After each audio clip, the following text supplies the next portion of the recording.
I'd like to share with you this morning some best practices that will help us remember these cardinal rules we need to keep to, right? In order to ensure that function gets the right priority over form in our data storytelling. Here are some things not to do and how to avoid them.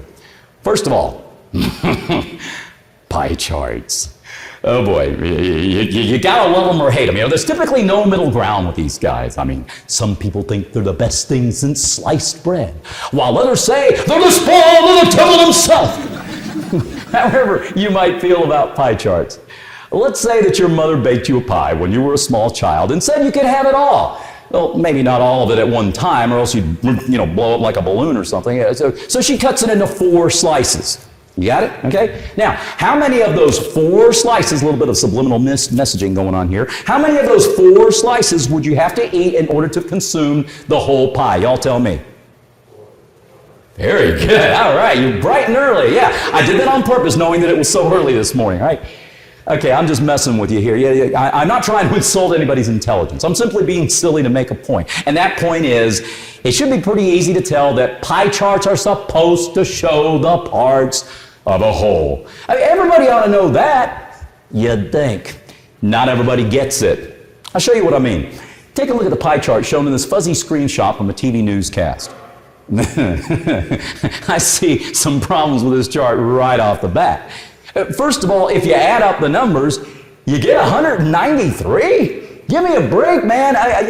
How can you have 193% of a single pie? You know, that's almost like 2 pies. Also, take a look at the sizes of each slice.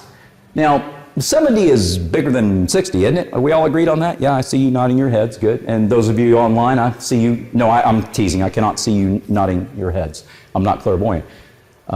Okay, yeah. If that's true, then how come that 60 slice is bigger than the 70 slice? Disproportionate. All right, in reality, to give you some background here, the survey questions used in putting this news report together allowed for multiple choices. That is, respondents were given the choice to indicate support for multiple candidates. Aha!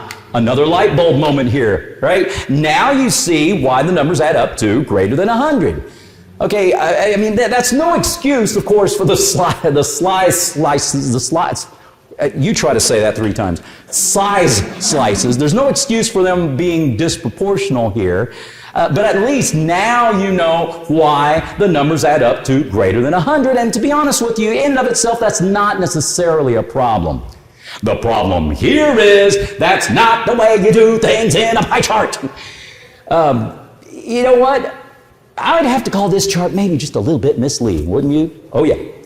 And in this particular case, I don't know, maybe a bar graph would have expressed the data more accurately, don't you think? Yeah? Okay, and you on the audience? Yeah? Okay, good. Once again, I don't see you nodding your heads. Yeah, you're right. Maybe something like this. That looks better, doesn't it? Same data, but this time presented in a way that is not misleading.